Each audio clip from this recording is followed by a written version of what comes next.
अस्सलाम वालेकुम, कैसे हैं आप सब लोग। मैं हूं नीलम असलम। मुझे समझ नहीं आ रही कि पूरी दुनिया को हुआ क्या है। इंडिया पूरी कोशिश कर रहा है, जगह जगह डिप्लोमेटिक मिशन भी भेजे हैं, प्रोपेगेंडा नैरेटिव पैसा लगा दिया, लेकिन फिर भी दुनिया इंडिया के मौक़िफ़ के साथ खड़ी होने के लिए तैयार नहीं है। उसकी जो बुनियादी वजह है वो आपको बताने जा रही हूँ, लेकिन उससे पहले ज़ोहरान ममदानी जो हैं डिप्लोमेट उम्मीदवार बन गए हैं मेयरशिप के लिए न्यूयॉर्क में। इंडियन ओरिजिन के हैं, उनकी जो वालिदा हैं, उनके जो फादर हैं, उनकी इंडियन रूट्स हैं। उसके बावजूद इंडिया में जो बीजेपी की गवर्नमेंट है उसको ज़ोहरान ममदानी से क्या प्रॉब्लम हो गई है, बिलखसूस जो बीजेपी के फॉलोअर्स और सपोर्टर्स हैं वो क्या कह रहे हैं, ये आपको इस वीडियो में बताने जा रही हूँ। जिन लोगों ने अब तक चैनल सब्सक्राइब नहीं किया वो चैनल सब्सक्राइब कर सकते हैं और अपना फीडबैक आप कमेंट्स में दे सकते हैं। सबसे पहले ज़ोहरान ममदानी एक इंतहाई इंप्रेसिव पर्सनालिटी, बहुत ही अच्छी शख्सियत। उन्होंने पूरे न्यूयॉर्क में मैं कहती हूँ तारीख रकम कर दी है कि वो शहर जहाँ पर सबसे ज़्यादा जूइश कम्युनिटी मौजूद है, उस शहर में उन्होंने उनके जो मद्दे मुकाबिल थे वो एक जूइश कम्युनिटी से उनका ताल्लुक़ था, उनको हरा के वो डेमोक्रेट के उम्मीदवार बन गए हैं। हर कम्युनिटी का दिल जीता है, हर जगह जाकर उन्होंने कैंपेन किया। बहुत ही सिविलाइज्ड, बहुत ही एजुकेटेड, ह्यूमन राइट्स पे यकीन रखने वाले ज़ोहरान ममदानी से क्या मसला हो गया बीजेपी को। कंगना रनावत जो हैं, जिनका बॉलीवुड में तो अब कोई फ्यूचर नहीं है, तो वो अपनी एक्टिंग की स्किल्स जो हैं, जो थोड़ी बहुत हैं, वो उसको सियासत में आके इस्तेमाल कर रही हैं। हुकूमती तर्जुमान है और हुकूमती तर्जुमान होने के नाते उन्होंने ज़ोहरान ममदानी के बारे में बहुत ही नाज़ेबा गुफ्तगू की है। सबसे पहले तो उन्होंने इल्ज़ाम लगाया कि वो वाइप आउट करना चाहते हैं हिंदुइज़्म को। उनकी ब्लड लाइन पर सवाल उठा दिया है, उनकी वालिदा की तारीफ़ भी किया, साथ ही साथ उनके पेरेंट्स के ऊपर, उनकी तरबियत के ऊपर सवाल उठा दिया और फिर ये कहा कि ज़ोहरान ममदानी जो हैं वो पाकिस्तानी ज़्यादा लगते हैं, इंडियन कम लगते हैं, सिर्फ इस वजह से कि ज़ोहरान ममदानी मुस्लिम हैं, वो गज़ा के इशू पे एक स्ट्रॉन्ग सेंटिमेंट रखते हैं। वो नरेंद्र मोदी को बुचर ऑफ गुजरात समझते हैं, क्योंकि उनके भी जो रूट्स हैं वो गुजरात से मिलती है और उनको पता है, जो गुजरात के मुसलमान हैं उनको पता है कि नरेंद्र मोदी ने वहाँ पर उनके साथ क्या किया था, किस तरह से वहाँ पर एक मैसेकर किया था। वो सारा सच जानते हैं। अब इंडिया से उन्हें कोई प्रॉब्लम नहीं है, इंडियन कम्युनिटी से उनकी दोस्ती है, पेरेंट्स जिसके इंडियन हैं उससे ज़्यादा इंडियन और कौन हो सकता है। लेकिन चूंकि वो जुल्म को जुल्म कहता है, गलत को गलत कहता है, और नरेंद्र मोदी जिसको पूरी दुनिया वुचर ऑफ गुजरात के तौर पे जानती है, और 2014 तक तो वो अमेरिका भी नहीं जा सकता था, बहुत सारे ममालिक में नहीं जा सकता था। अगर आज वो वज़ीर आज़म बन गया तो जो माजी के उसके गुनाह हैं वो क्या धुल गए हैं? वो शायद कंगना रनावत के लिए धुल गए हैं, उनको उनसे सियासी फ़ायदे हासिल करने होंगे। लेकिन ज़ोहरान ममदानी जो कि ह्यूमन राइट्स पे बिलीव रखते हैं, उनके लिए उनमें और नेतन्याहू में कोई फ़र्क नहीं है। वो उनकी नज़र में ये दोनों नापसंदीदा शख्सियात हैं, और अगर कोई नरेंद्र मोदी को नापसंद करे तो इसका मतलब है कि वो इंडिया को नापसंद कर रहा है, इसका मतलब है कि वो हिंदुइज़्म को नापसंद कर रहा है, इसका मतलब है कि वो हिंदुस्तानी नहीं रहा, उसकी इंडियन रूट्स नहीं रही। ये है नया इंडिया जो कि बीजेपी ने बनाया है, बीजेपी की पेशकश है। और उसको ऐसे लोग जो कि अपने सियासी फ़ायदे के लिए किसी के पूरी जो इंटेंशंस है उसके ऊपर सवालात उठा देते हैं। अगर वो इतने रेसिस्ट होते, उनमें इतनी कोई नफ़रत होती, तो वहाँ पर न्यूयॉर्क में मौजूद एक भी इंडियन उनको वोट ना देता, जबकि ऐसी बात नहीं है।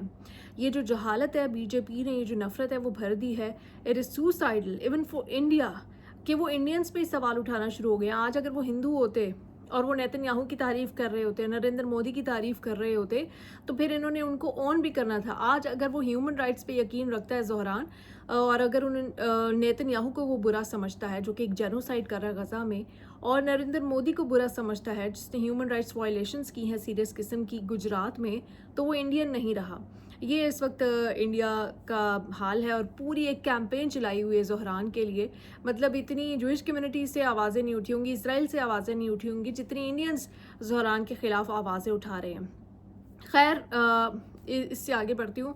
दूसरा मैंने जो नुक्ता उठाना है, एससीओ में जो इंडिया को शिकस्त का सामना करना पड़ा है। क्यों आप चाहते हैं कि पूरी दुनिया आपकी बात माने और आपकी बात को सच भी माने? आज तक पहलगाम अटैक के जो स्केचेस पहले पेश किए थे वो तो गलत निकल आए, वो फेक निकल आए। कोई आपने नाम, कोई आपने स्केचेस, कोई कुछ नहीं पेश किया, और फिर भी आप बज़िद हैं कि पूरी दुनिया आपकी आवाज़ में आवाज़ मिलाकर कहे कि पाकिस्तान दहशतगर्द है। लेकिन ऐसा हो नहीं सकता। It is not possible. Not everybody is stupid like you. So they are not going to agree with you. और यही हुआ है एससीओ मीटिंग में कि जब इंडिया ने पूरी कोशिश की और पूरा माहौल ख़राब कर दिया, वहाँ पर सब लोग अच्छे माहौल में एक दूसरे से मिल रहे थे, वहाँ पर रशिया, किर्गिस्तान, बहुत सारी कंट्रीज़ है, बेलारूस की फ़र्स्ट टाइम शिरकत हुई है। तो इंडिया के जो डिफेंस मिनिस्टर हैं वो वहाँ पर गए हैं और उन्होंने ज़िद की है कि जो फाइनल डिक्लेरेशन है उसमें पहलगाम अटैक का जिक्र किया जाए। ऑल्दो कि उसमें टेररिज्म का जिक्र किया गया है, लेकिन जिस तरह से इंडिया चाहता है कि पहलगाम का जिक्र किया जाए, फिर ऑपरेशन सिंदूर डाला जाए, फिर लश्कर तैयबा डाली जाए, फिर पाकिस्तान डाला जाए, ऐसे नहीं उसका जिक्र हुआ। तो इसकी वजह से उन्होंने साइन ही नहीं किया। जबकि उसी डिक्लेरेशन में जाफर एक्सप्रेस का जो हादसा था पाकिस्तान में हुआ था, जो सानिहा था, जो अटैक था, उसका जिक्र किया गया है। बलूचिस्तान में जो इंडिया मिलिटेंसी कर रहा है उसका जिक्र हुआ है। BLA को जिस तरह से सपोर्ट किया जा रहा है उसका जिक्र हुआ है, लेकिन इंडिया का जो मौक़िफ़ है उसका जिक्र नहीं हुआ। उसका जिक्र ये नहीं है कि कोई फेवरेटिज्म है पाकिस्तान के लिए, because I am a Pakistani, I know my government is not that smart कि वो इतनी कामयाब हो गई है। ये सिर्फ और सिर्फ इंडियन गवर्नमेंट का फेलियर, उनकी स्टूपिडिटी है, और वो बज़िद हैं एक इशू को एक पाकिस्तान पे एक ऐसी चीज़ डालने के लिए जिसका पूरी दुनिया की इंटेलिजेंस जो एजेंसीज़ हैं वो ये साबित कर रही हैं कि उनको ऐसी कोई इतलात नहीं है कि ये दहशतगर्दी का वाक़या पाकिस्तान से हुआ था। इसलिए इंडिया फेल हो रहा है पूरी दुनिया में, इसीलिए एक एम्बारसमेंट बन रहा है, इसीलिए फॉरेन पॉलिसी फेल हो चुकी है, क्योंकि नरेंद्र मोदी की जो सारी फॉरेन पॉलिसी है वो सिर्फ और सिर्फ एंटी पाकिस्तान सेंटिमेंट में है। और जब आप नफ़रत में आगे बढ़ते हैं तो आप अंधे हो जाते हैं। Then you make mistakes and then you embarrass yourselves. ये मल्टीलेटरल फोरम्स पे जाके इंडिया इमोशनल तकरीरें करने से दुनिया इम्प्रेस नहीं होती, वो आपसे एविडेंस मांगती है। पाकिस्तान के पास एविडेंस था जाफर एक्सप्रेस ट्रेन अटैक का, वो पाकिस्तान ने पेश कर दिया। पाकिस्तान के पास एविडेंस है कि किस तरह से इंडिया BLA को सपोर्ट करता है, वो पाकिस्तान पेश करता है, इसीलिए वो फाइनल डॉक्यूमेंट का हिस्सा है। पहलगाम अटैक में आज तक आपके पास कोई एविडेंस नहीं है कि उसमें पाकिस्तान मुलविस है। इसी वजह से nobody is buying your narrative, you are failing, you are embarrassing yourself. मेरा ख्याल से इंडिया को बार बार हर फोरम पे जाके ये जो एम्बैरसमेंट का सामना करना पड़ रहा है, अगर जो इंडियंस हैं जो अपने मुल्क से मोहब्बत करते हैं उनको अपनी गवर्नमेंट से कहना चाहिए कि please stop this nonsense. Pahalgam attack के जो टेररिस्ट हैं उसको पकड़ा जाए, और ये जो पाकिस्तान की गर्दान है ये बंद की जाए, और जो फोकस है वो राइट जगह पे शिफ्ट अगर करें तो शायद पहलगाम अटैक के टेररिस्ट पे पकड़े जाएं। क्योंकि ऐसे करने से ना तो नरेंद्र मोदी की कोई दुनिया में इंटरनेशनली उसकी कोई इज़्ज़त बन रही है, लोग उसके ऊपर हंस रहे हैं, लोग उसको अपलिफ्ट नहीं करा रहे, लोग उसको इनवाइट नहीं, एक अनइनवाइटेड गेस्ट की तरह नरेंद्र मोदी को हमने देखा कि कनाडा में भी उसकी हालत एक अनइनवाइटेड गेस्ट की तरह थी G7 समिट में। यहाँ पर भी इंडिया के जो डिफेंस मिनिस्टर हैं, चाइना के डिफेंस मिनिस्टर ने सबसे इंडिविजुअल मुलाकातें की हैं सिवाय इंडियन डिफेंस मिनिस्टर से। So Indian prime minister, Indian government की जो फॉरेन पॉलिसी है वो टोटली फेल हो रही है, लेकिन फिर भी शेमलेसली ये लोग लगे हुए हैं इंडिया को एम्बारस करने।